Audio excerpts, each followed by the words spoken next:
So my name's Jason Burnside. I'm a partner at Godwin Austen Johnson Architects. I joined the company back in 2001, so I've been very fortunate to be here through quite a huge area of growth with the company, starting with maybe 10 employees way back in 2001 to currently sitting at just over 100. My background was I trained in the UK. I'm originally from Ireland, but trained in the UK, worked a small time in London before moving to the region.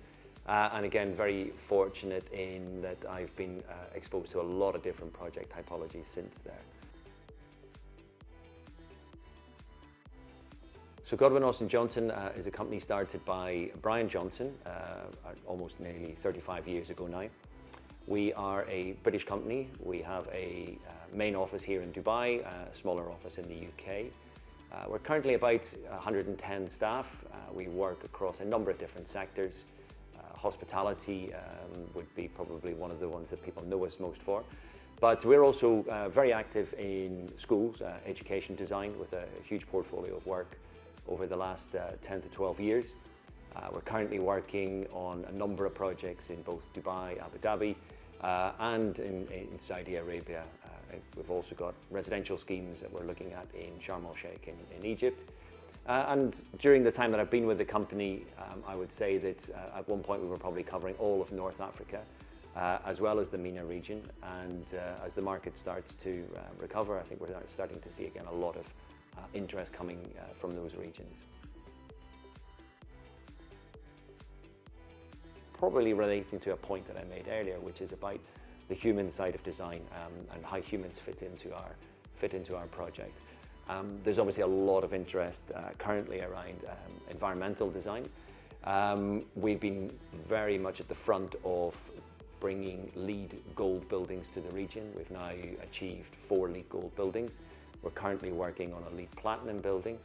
And again, I think that approach to sustainability, to a kind of human-centric design, again, comes from probably a desire to have low-tech solutions. So always looking at architecture to provide solutions through the very basics of architecture, as opposed to looking at how technology can be seen to solve many of these problems.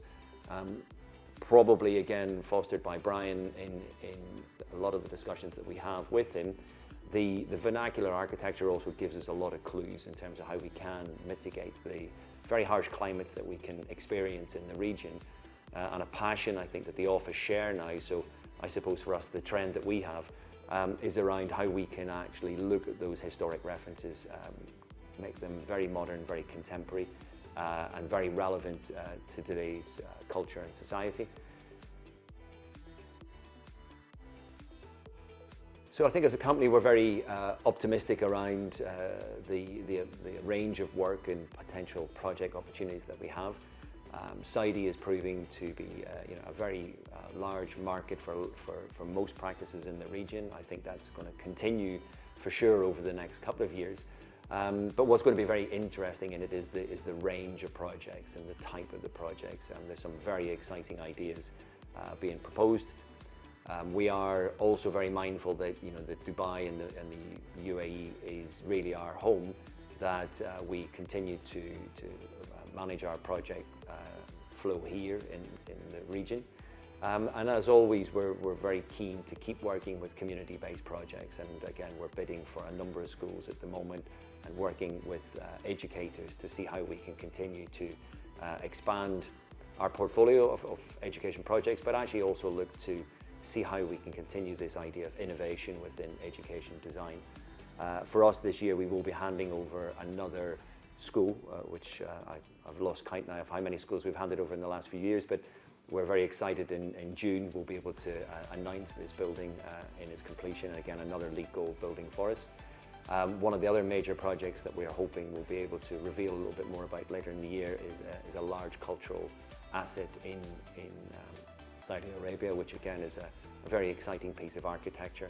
So for us, a lot of work to do in terms of stuff on the drawing board, and as always looking to the future to see what opportunities are there.